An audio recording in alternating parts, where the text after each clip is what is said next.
Welcome back to the channel, history lovers. Today, we're opening the pages of time to discover the extraordinary events that happened on September 18th. Imagine, emperors battling for absolute power, kings arriving to claim their thrones, entire cities consumed by flames, nations rising for independence, and voices that changed the course of civil rights forever. But that's not all. This date also gave birth to legendary newspapers, groundbreaking discoveries, and even one of the world's biggest broadcasting networks. Each event is not just a story from the past, it's a moment that shaped the world we live in today. So stick with us until the end, because you'll see how a single day can hold wars, revolutions, discoveries, and movements that echo into our modern lives. If you're ready to travel through time and uncover history's secrets, let's dive into September 18th in history.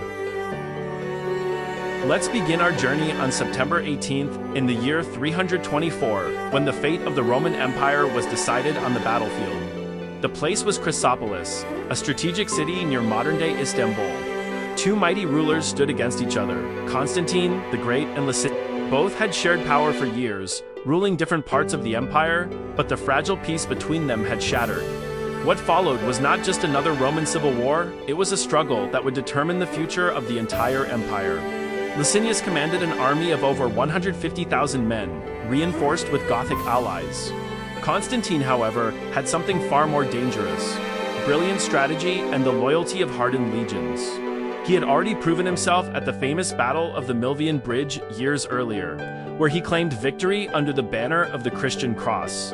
Now, at Chrysopolis, he once again invoked divine favor, rallying his troops with symbols of the new faith. The clash was brutal. Ancient sources tell us that Constantine's army advanced with such force that Licinius' lines broke almost immediately. Soldiers fled toward the sea. Others were cut down where they stood.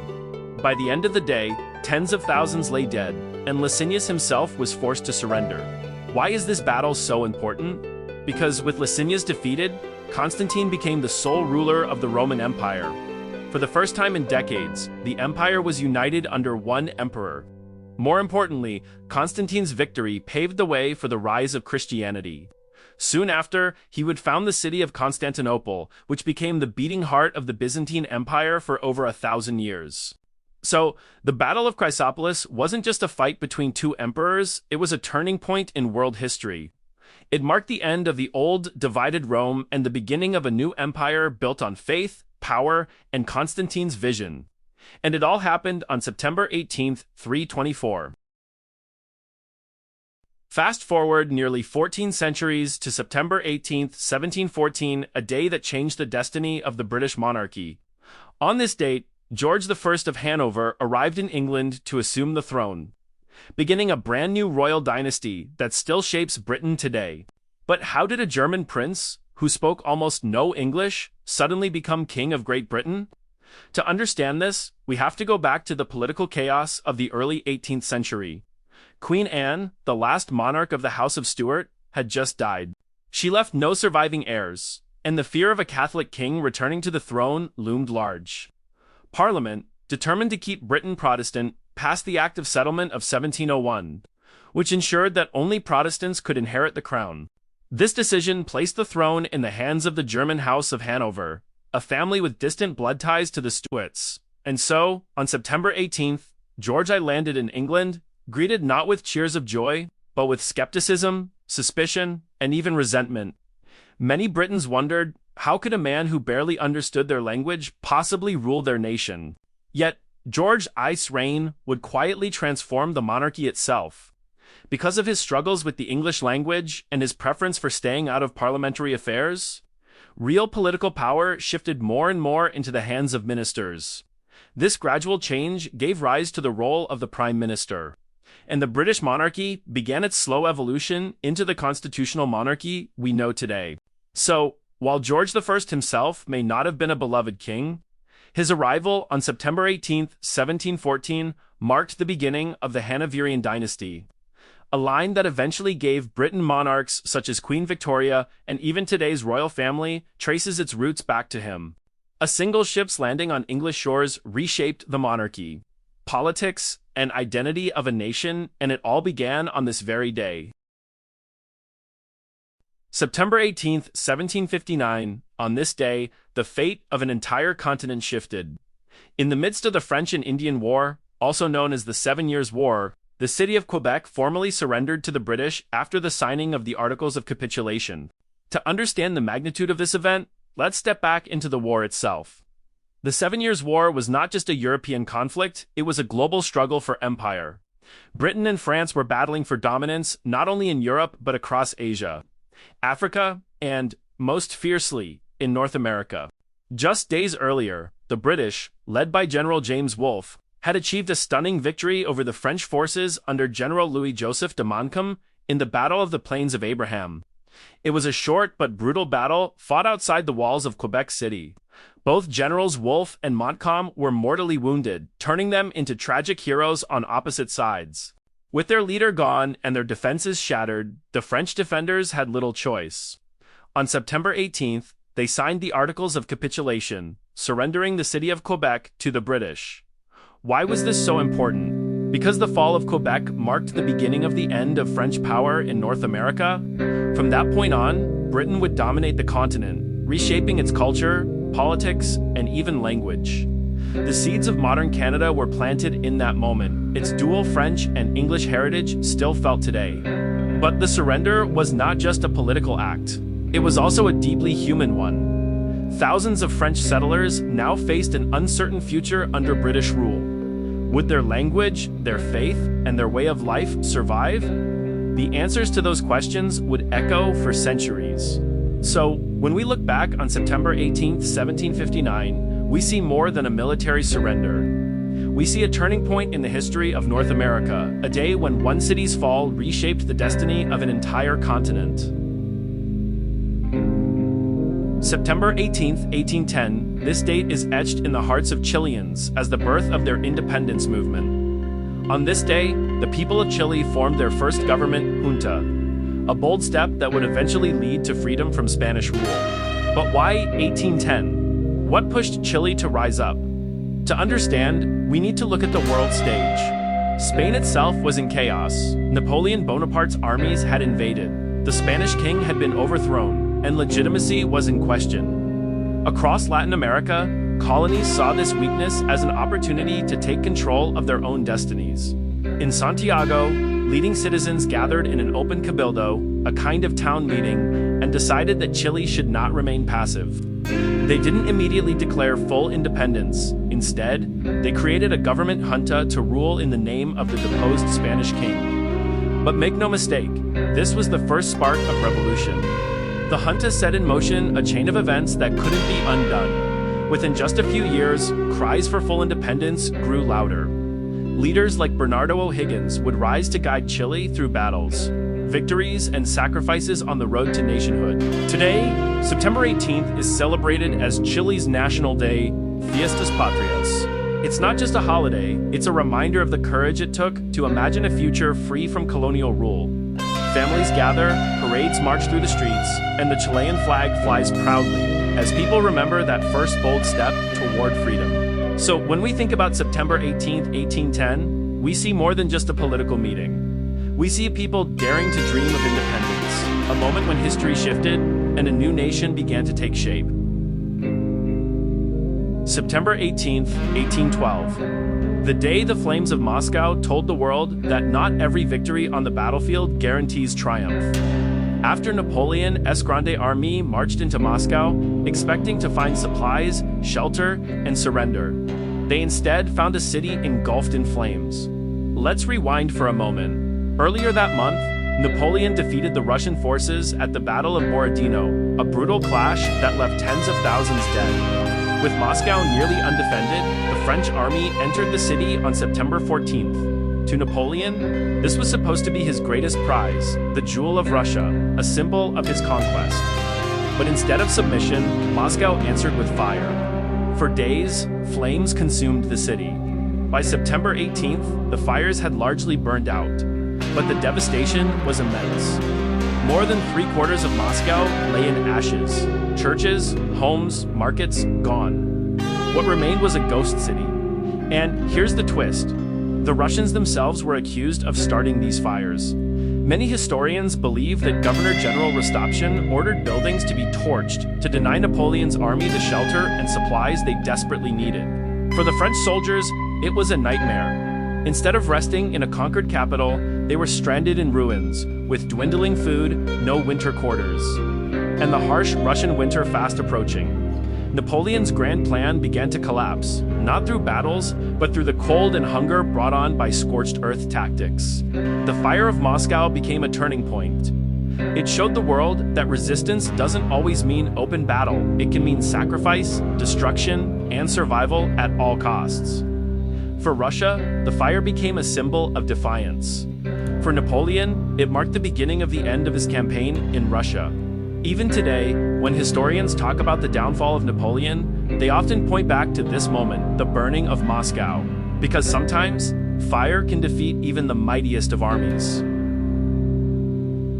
On September 18, 1851, a newspaper hit the streets of New York City, one that would go on to shape journalism, politics, and public opinion for generations. Its name? The New York Daily Times, known today as the New York Times. Back in the mid-19th century, America was experiencing rapid change. Immigration was swelling cities. The Industrial Revolution was transforming industries, and debates over slavery were tearing the nation apart. In the middle of this storm, a group of journalists led by Henry Jarvis, Raymond, and banker George Jones set out to create a paper that would be different from the sensational tabloids of the day. Their mission was bold: to deliver serious, trustworthy journalism, while other papers focused on gossip, crime, and scandal to grab attention. The Times promised accuracy, integrity, and depth. Its very first edition cost just 1 cent, making it affordable to ordinary New Yorkers, and within weeks, its reputation for reliability began to grow. But why does this matter? Because newspapers were not just sources of information, they were instruments of power. In an age before television, radio, or the internet, newspapers shaped public opinion, influenced elections, and even guided policy decisions. And the New York Times would quickly rise to the top as one of the most influential voices in America. Over the decades, the paper reported on wars, presidencies, civil rights struggles, economic booms, and crashes.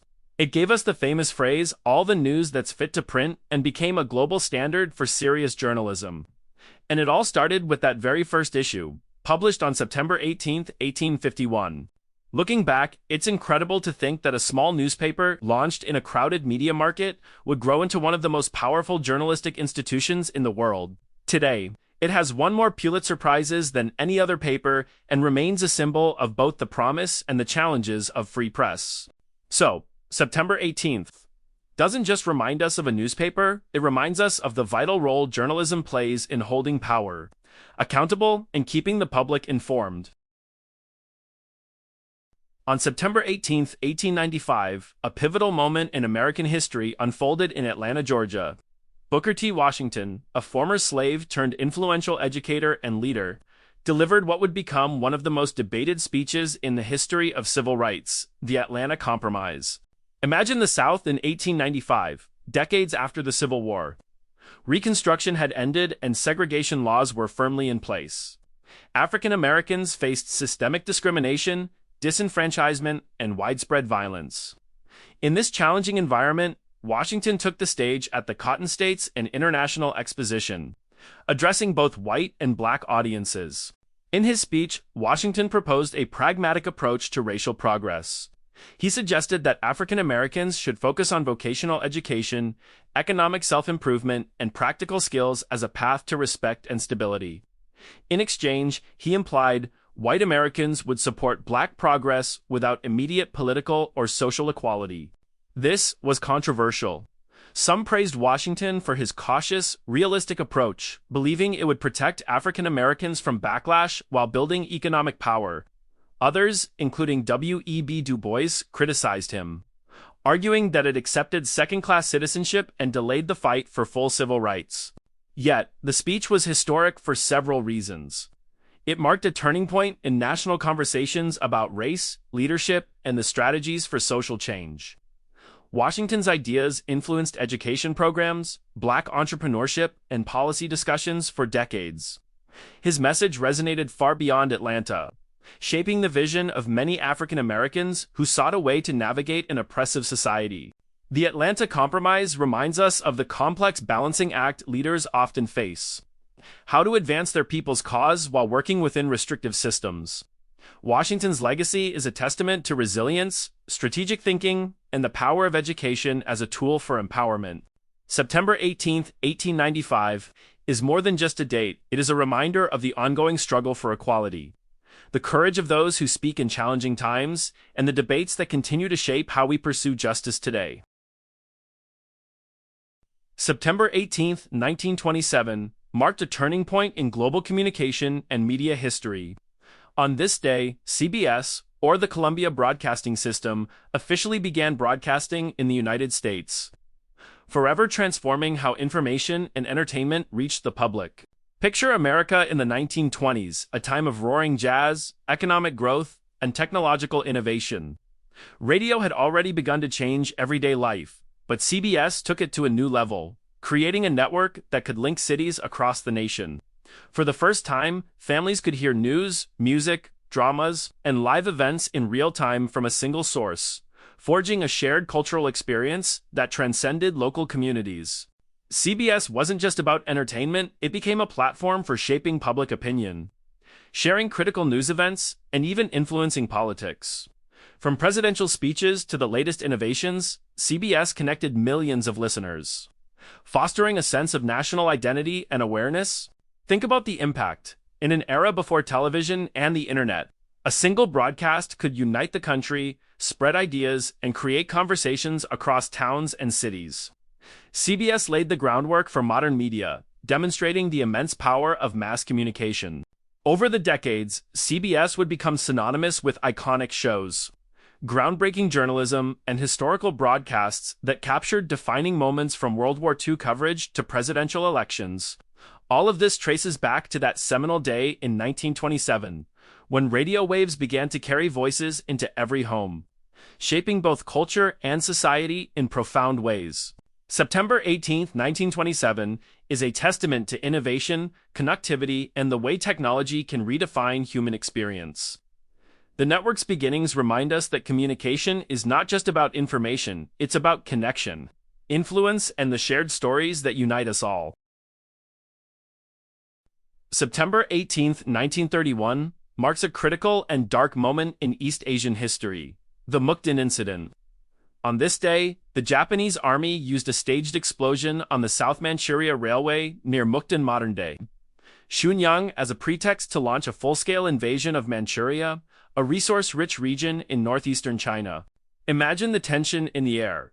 Japan, looking to expand its empire, found an opportunity in a relatively small, controlled incident and immediately portrayed it as an attack by Chinese forces.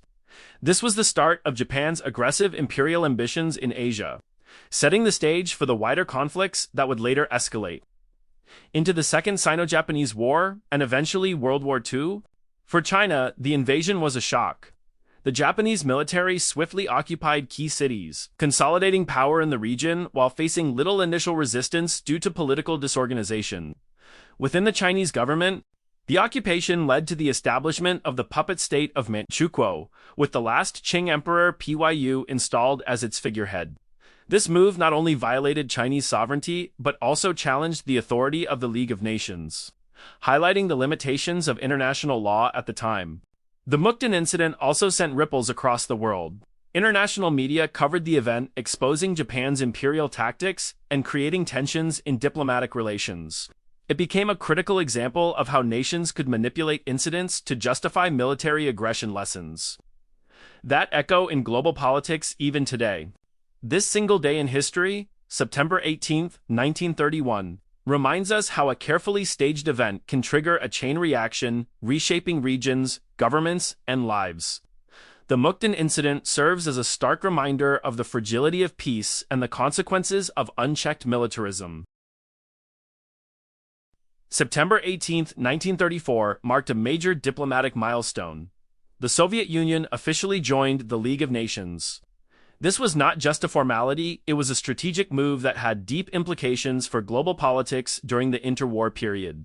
Imagine the world stage at that time. Europe was still reeling from the aftermath of World War I. Fascist regimes were rising, and the League of Nations was struggling to maintain peace and prevent future conflicts.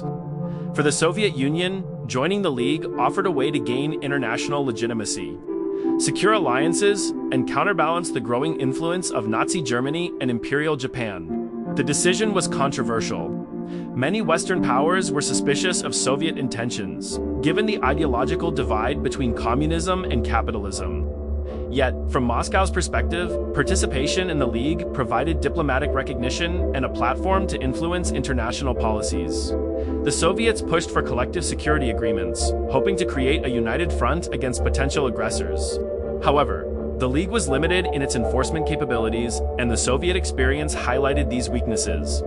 While membership symbolized an important step towards international cooperation, it also exposed the fragility of global institutions when powerful nations pursued their own interests. September 18, 1934, reminds us that diplomacy is often a complex balancing act. The Soviet Union's entry into the League was more than a political gesture. It was a calculated attempt to navigate a turbulent international landscape, and its effects would ripple through the years leading to World War II. September 18, 1964, was a defining moment for Tibet and its spiritual leader. The 14th Dalai Lama, having fled Tibet in 1959 due to the Chinese occupation, the Dalai Lama had already established a government in exile in India. By 1964, his international efforts intensified, seeking global support for Tibet's struggle for autonomy and cultural preservation. Imagine the harrowing journey through the Himalayas, a young leader revered by millions, navigating treacherous paths with his people, carrying the hopes and traditions of an entire nation. For the Dalai Lama, exile wasn't just a personal loss. It was the beginning of a global mission.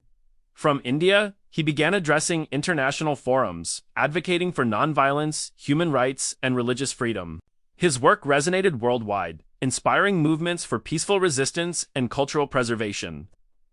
Despite living far from his homeland, he maintained spiritual leadership over Tibetans in exile and became a symbol of resilience, hope, and moral authority on the global stage. September 18, 1964, reminds us that leadership is not confined to territory. True leadership transcends borders, embracing ideals, ethics, and the power of persistent advocacy for justice. September 18, 1956, marked an extraordinary moment for archaeology and history enthusiasts worldwide. The discovery of the famous Artemis Statue in Ephesus, modern-day Turkey. Ephesus, once a thriving city of the Roman Empire, was home to one of the seven wonders of the ancient world, the Temple of Artemis. Archaeologists, meticulously excavating the ruins, uncovered a marble statue believed to represent Artemis, the Greek goddess of the hunt, wilderness, and protector of women. Imagine the centuries of dust and earth being carefully brushed away, revealing the delicate carvings, the serene expression, and the intricate details that survived millennia. Each mark on the statue told a story of an ancient civilization's artistry, religion, and cultural values. This discovery was more than a historical find. It was a window into the lives, beliefs, and aesthetics of the people who worshipped Artemis. For scholars and the public alike, it sparked renewed interest in classical history, mythology, and the preservation of cultural heritage. Today, this statue continues to inspire admiration, serving as a tangible connection to humanity's ancient past. On September 18, 1973, West Germany officially adopted the Deutsche Mark as its currency, a crucial step in stabilizing the nation's economy after the turmoil of the post-war decades. The introduction of the Deutsche Mark had originally taken place in 1948 in West Germany, replacing the Reichsmark, and it had already proven to be a powerful tool in the country's economic miracle or Wirtschaftswunder. But by 1973, amid global economic shifts and the oil crisis, reinforcing the Deutschmark's role became even more critical. The Deutschmark symbolized stability, trust, and the resilience of a nation rebuilding from the ashes of World War II. It allowed West Germany to anchor its economy, attract international investments, and play a major role in global trade. Everyday citizens experienced the benefits firsthand. Savings held value, trade flourished, and prices stabilized. This adoption also signaled West Germany's growing integration into the global financial system. The Deutsche Mark became a symbol of economic strength, eventually influencing European monetary policies and laying the groundwork for the future euro. For many Germans, the Deutsche Mark was more than just currency. It was a sign of national pride, post-war recovery, and hope for a prosperous future. This day, September 18, 1973, marked a reaffirmation of that economic vision and resilience. On September 18, 1990, a historic step toward equality and global sportsmanship was taken. South Africa was officially readmitted to the Olympic Games after decades of being banned due to its apartheid policies. Apartheid, a system of institutionalized racial segregation and discrimination, had isolated South Africa from international sports since the 1960s. The exclusion of South African athletes from the Olympics was a powerful statement against racial injustice and inequality. But as the country began dismantling apartheid laws and moving toward a more democratic society, the international community welcomed its return to the global stage. The International Olympic Committee's decision was symbolic. It represented hope, reconciliation, and the power of sports to unite people across borders. Athletes from South Africa, long denied the chance to compete on the world's greatest stage, finally had the opportunity to showcase their talent and resilience. The event reminded the world that sports are not just about competition, they are about equality, representation, and humanity coming together. This milestone paved the way for South Africa's participation in the 1992 Barcelona Olympics, marking a new chapter in the nation's history and inspiring generations worldwide about the significance of justice and inclusion in sports. And there we have it, the remarkable events of September 8th, spanning emperors and battles, groundbreaking speeches, revolutionary movements, economic milestones, and cultural achievements. Each moment reminds us that history is not just a series of dates, it's a living story, shaping the world we inhabit today.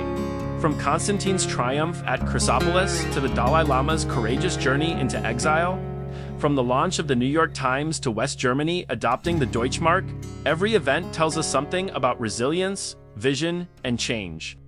These are lessons that go beyond history books. They are guides for understanding our world and the challenges we face. If you loved exploring these historical moments with us, make sure to subscribe to today's History Official and hit the notification bell so you never miss a video. You can also check out our full video library through the links in the description for deeper dives into each moment in history. And we'd love to hear from you.